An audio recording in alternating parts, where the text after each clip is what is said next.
राम राम साथियों, कैसे हो आप। मैं अंशु सिंह आप सभी का एक बार फिर से स्वागत करती हूँ गुरुकुल एजुकेशन के इस चैनल पर। हमेशा की तरह महत्वपूर्ण प्रश्नों को लेकर आज आई हूँ। आज का प्रश्न है, अरुण यह मधुमय देश हमारा, इस कविता का सारांश लिखें। देखो, अरुण यह मधुमय देश हमारा चंद्रगुप्त नाटक का ही एक पोयम है, एक कविता है। उसके विषय में हमारे भारत की संस्कृति के विषय में दिया हुआ है उस गीत में।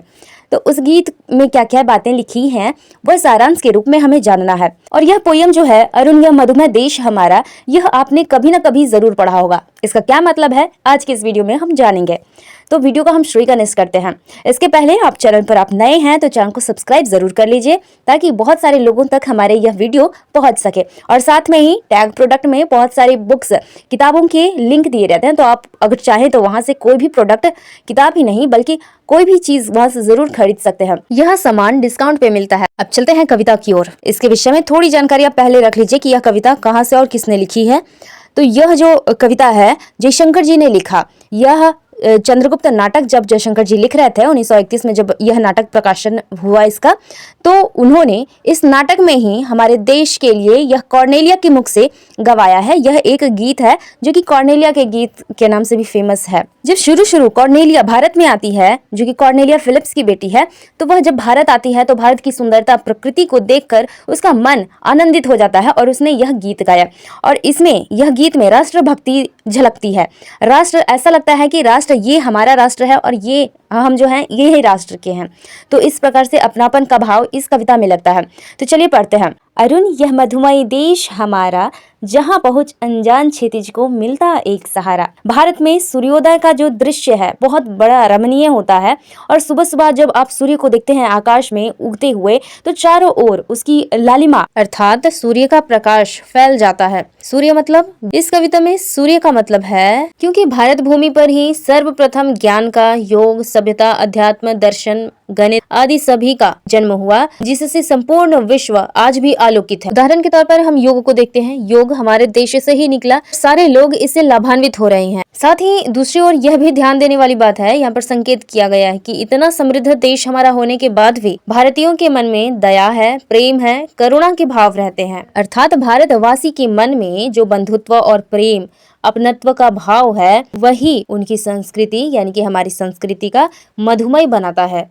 अर्थात हमारे भारतवासियों के प्रेम युक्त बंधुत्व की भावना ही सबके जीवन में मिठास घोल देती है। इसलिए यहाँ भारत को मधुमय देश कहकर संबोधित किया जा रहा है। अपने इन्हीं गुणों के कारण यहाँ पर आने वाला अनजान व्यक्ति, विशेषकर दूसरे देशों के लोग जो कि पराया होते हैं, लेकिन यहाँ आने के बाद वे खुद को पराया महसूस नहीं करते। प्रसाद जी कहते हैं कि भारत जो है अनंत काल से बाहर से आए हुए लोगों का आश्रय स्थल रहा है। वसुधैव कुटुंबकम कहा जाता है, यानी कि लोगों का हम कुटुंब भगवान की तरह आदर सत्कार करते थे, अतिथियों का। बहुत सारे विदेशी, बहुत सारे शरणार्थी भारत में आकर शरण ग्रहण करते हैं, जिन्हें सबने ठुकरा दिया, उसे हमने स्वीकार किया। भारतवासियों के ये गुण हैं कि वे लोग दूसरे को आश्रय देते हैं, है ना। विदेशी आते हैं यहाँ तो हम उन्हें आश्रय देते हैं कि यहाँ आप रह सकते हो, खा सकते हो, पी सकते हो, अपनी आजादी से जी सकते हो। लेकिन यहाँ पर मुगल आए, विदेशी आक्रमणकारी आए, अंग्रेज आए, वे सब आए तो थे विदेशी और शरणागत बनके, लेकिन यहाँ पर वे अड्डा जमाकर बैठ गए। यह कभी कभी हमारे ऊपर ही भारी पड़ जाता है। लेकिन यहाँ इस लाइन में यह बात दी गई कि शरणागत जो हमारा भाव है, शरण में आने वाले को आश्रय देना, वह राम जी के काल से चला और वो आज तक हमारे भारतवासियों के मन में है।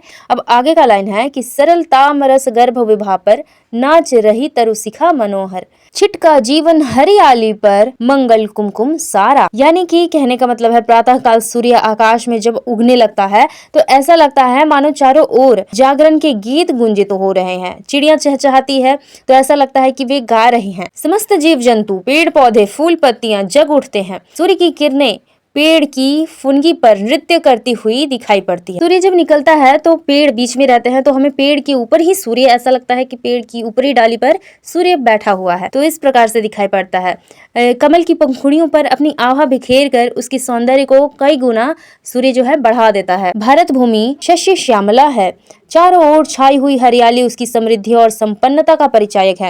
यानी कि हरियाली जो है इतनी समृद्ध है हमारी भारत है कि वो हरियाली भरी, यानी कि हर प्रकार की यहाँ खेती होती है, सभी जगह हरा भरा है, तो समृद्धि का यह प्रतीक है। प्रातःकालीन सूर्य ने मानो भारतीयों के जीवन रूपी हरियाली में अपना सारा मंगल कुमकुम छिटका दिया हो।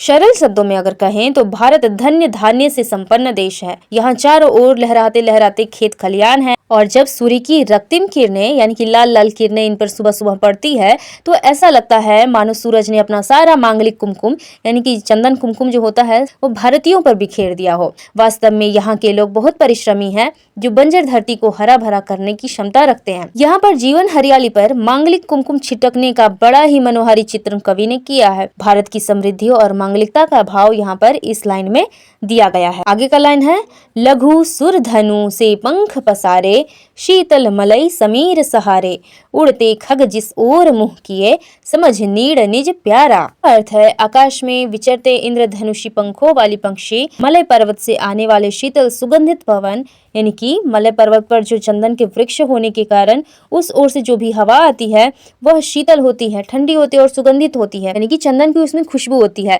उसका आश्रय लेकर जिस दिशा में भारत की ओर जिस दिशा में भी मुंह किए हुए उड़ते दिखाई पड़ते हैं, ऐसा लगता है मानो ये अपने प्यारे घोंसले की ओर जाने को उत्सुक हैं।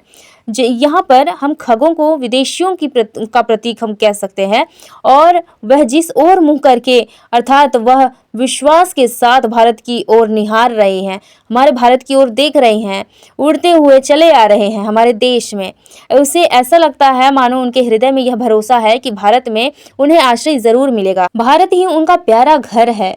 अतः पूर्ण विश्वास के साथ वे भारत की तरफ चले आ रहे हैं। यह देश उन्हें निड़ निज प्यारा प्रतीत होता है, यानी कि अपनापन लगता है। यहाँ आगे कवि लिखते हैं, बरसाती आंखों के बादल बनते जहां भरे करुणाजल, लहरें टकराती अनंत की पाकर जहां किनारा। जिस प्रकार से वर्षा की ऋतु में बारिश होने पर दग्ध एवं तप्त धरती यानी कि बहुत गर्मी से तपी हुई धरती, प्रकृति, जीव जंतुओं की प्यास वर्षा होने के बाद बुझ जाती है, उसी प्रकार भारतवासियों के हृदय में भी करुणा के जल से भरे हुए हैं। करुणा के जल जो है भारतीयों के मन में भरा हुआ है। जो किसी भी प्राणी को मात्र कष्ट के रूप में कष्ट में देखे तो वह दुखी हो जाता है। यहाँ के लोग दूसरे को दुखी नहीं देख सकते और किसी का कष्ट और दुख सुनकर उनकी आंखों में करुणा के बादल उमड़ पड़ते हैं, उनकी आंखों से अश्रु प्रवाहित होने लगती है। अर्थात भारतवासी दुखी जनों को सांत्वना देने और थके हुए को सहारा देने में समर्थ है। उनके हृदय में विद्यमान करुणा रूपी नीर उनकी आंखों में बरसाती बादलों सा आंसुओं के रूप में सदैव छाया रहता है। सागर जो अनंत अथाह अशांत होता है, वह महासागर भी भारत की सीमाओं से टकराकर शांत हो जाता है। ऐसा लगता है मानो विचलित सागर को भी भारत की सीमाओं का स्पर्श करके शांति का आभास होता है। कवि का कल्पना कौशल अद्भुत है। भारत एक शांति प्रिय देश है और विश्व में भारत की छवि सदैव शांति दूत की ही रही है। यहाँ पर सागर और किनारों के माध्यम से यह बात प्रसाद जी बहुत सुंदर ढंग से कहते हैं। वे कहते हैं कि भारत का समुद्र तट बहुत विशाल है। अरब महासागर, हिंद महासागर, बंगाल की खाड़ी, तीनों ओर हमारा देश महासागरों से घिरा हुआ है। लेकिन जब इन महासागरों की लहरें भारत के तट से टकराती है तो वह शांत हो जाती है। उन्हें ऐसा लगता है मानो उस अशांत समुद्र को भी यहाँ आकर सहारा मिल रहा है। असीम समुद्र को भी यहाँ आकर किनारा मिलता है। भूले भटके लोगों को यहाँ विश्राम मिलता है, मंजिल मिल जाती है। जैसे कॉर्नेलिया विदेशी है और यहाँ आकर उनका विवाह होता है, उनके जीवन का सहारा यहाँ होता है और उन्हें यह देश भी अपनापन सा लगता है। अंतिम पंक्ति में कवि कहते हैं, हिम कुंभ ले उषा सवेरे, भरती ढुलकाती सुख मेरे, मंदिर ऊँघते रहते जब, जग कर रजनी भर तारा। उषा रूपी नायिका यानी कि यहाँ उषा नायिका है, सुबह जो होता है वह नायिका है। सूर्य रूपी हेम कुंभ को यानी कि सूर्य रूपी जो कलश है वह सोने का घड़ा है, उसको लेकर प्रातः काल भारतीयों पर सुख ढुलकाती हुई प्रतीत होती है। सूरज उदित होने पर यानी कि सूरज जब उदय होता है, उगता है, तो चारों ओर प्रकृति, जीव जंतु, मानव प्रसन्न दिखाई पड़ते हैं। ऐसा लगता है मानो उषा नागरी ने सभी भारतीयों पर सुख का घड़ा उड़ेल दिया हो यानी कि उलट दिया हो। इतना ही नहीं, जैसे जैसे सूर्य आसमान में चढ़ता है वैसे वैसे आकाश में टिमटिमाते तारे छिपने लगते हैं। आज की कविता का सारांश इस प्रकार से था। हमेशा की तरह मैं प्रश्न पूछती हूँ, आज के प्रश्न का आपको उत्तर देना है। आज का प्रश्न है, सम्राट चंद्रगुप्त मौर्य के गुरु कौन थे? आप लोगों में से कौन कौन इसका उत्तर जानता है कमेंट में जरूर बताइए। हमारे चैनल को आप सब्सक्राइब कर लीजिए ताकि इस तरह की वीडियो का नोटिफिकेशन आपको जरूर मिल जाए, और शेयर करिए इस वीडियो को और लाइक करिए, सब्सक्राइब करिए। इसी के साथ फिर से मिलेंगे नए वीडियो में नए टॉपिक के साथ। तब तक के लिए जय हिंद, जय भारत।